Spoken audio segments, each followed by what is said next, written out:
What's up, guys? West Coast Picks here, and today I'm going to pick on this Master, number 27, that was both sent to me and pinned up by Ryan McCreary.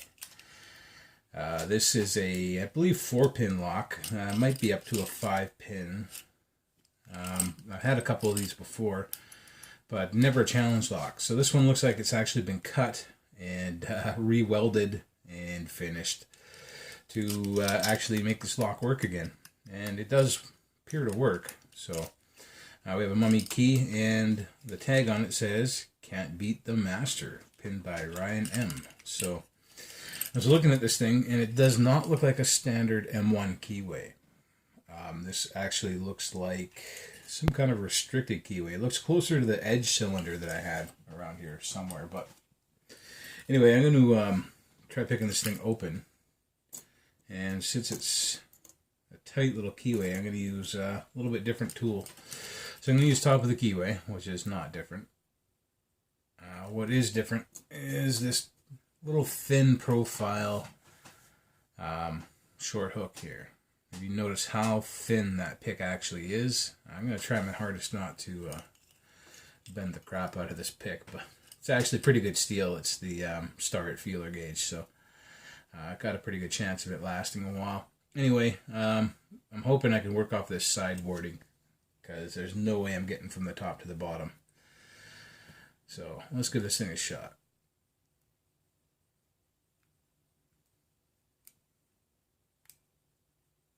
Took a bit out of 4.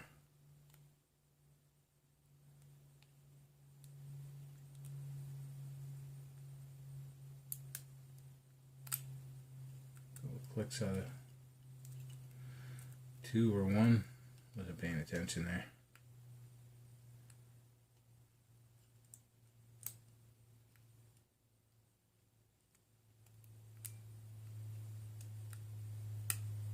Alright, that was definitely clicks out of 2. A bit of a false set.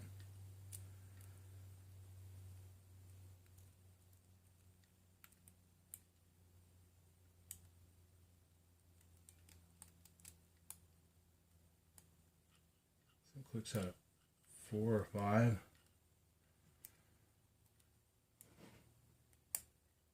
Actually, I think it's only 4-pin.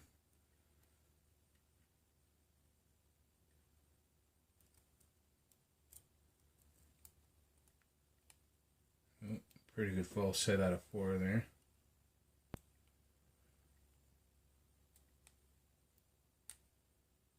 And 2, and we're open.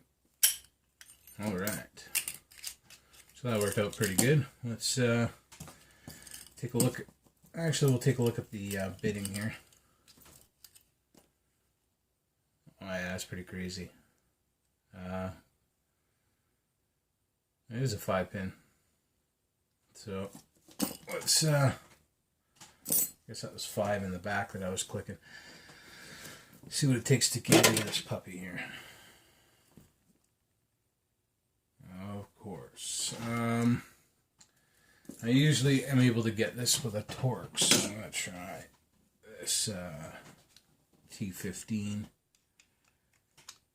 This one usually works for Masters for me, and it does today. I got a whole set of these Mastercraft, but I keep this one. They'll stay in the toolbox, but this one stays here at the bench on the pegboard in the back here, because it is the only way I have to get into these Masters half the time.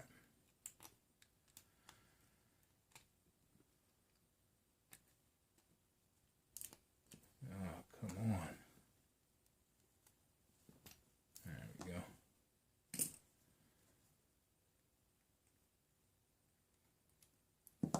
There we go.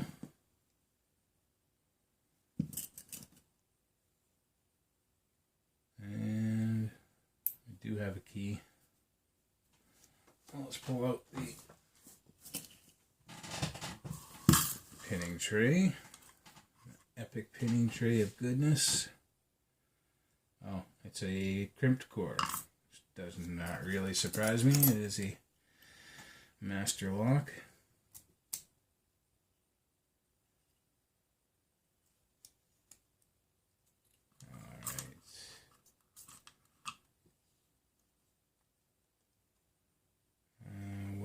it's the crimped portion though. Usually, there we go. Usually I just push on the tailpiece and turn it until it starts to come out, and then you know which way it goes. Alright, here we go.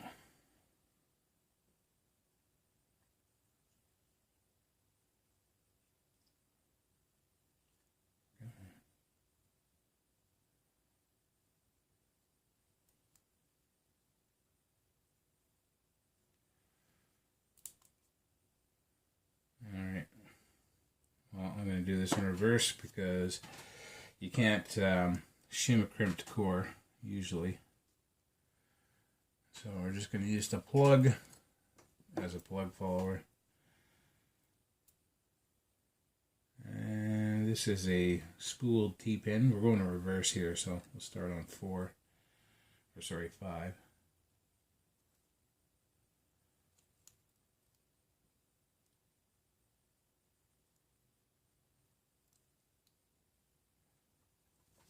Man.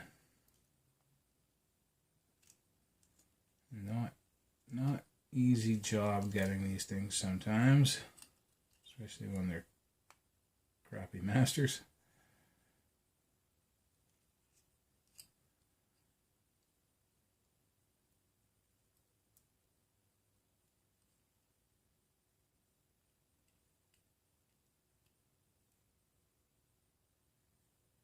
Yeah, it does not want to come out any other way. It's almost like he put this pin backwards or something. Because it only wants to come out upside down. And that makes it really difficult to capture these pins as they're coming out.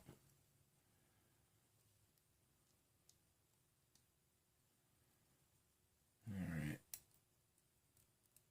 Number 4 is a T-pin. Number 3 is a standard.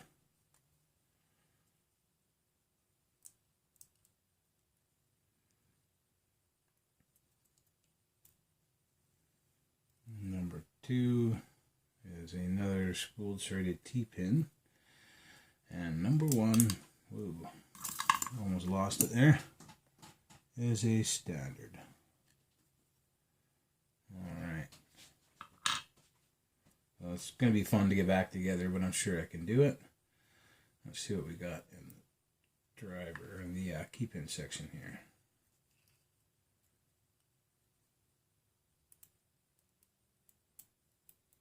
So 1 was a key-pin, T-pin. 2 is just a standard. 3 is a serrated. 4 is a tapered spool kind of thing. And 5 is a standard. Alright. We have, looks to be counter milling in 5 and threading in 2.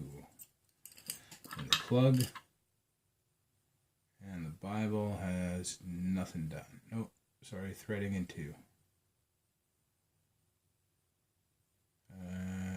Oh, no, threading in 2, 3, and 4. Alright. Get a good look at these pins here. We'll see what Ryan McCreary put in his bad boy. See the focus. There we go. And we got some nice looking pins here. That's pretty hard to modify these smaller padlock pins, but he's done a pretty good job here. We have a serrated spool T-pin. Another, almost like a wedding cake, it looks like, T-pin. And this very cool spool T-pin on the bottom dealy. That's pretty awesome. And standard in 1 and 3.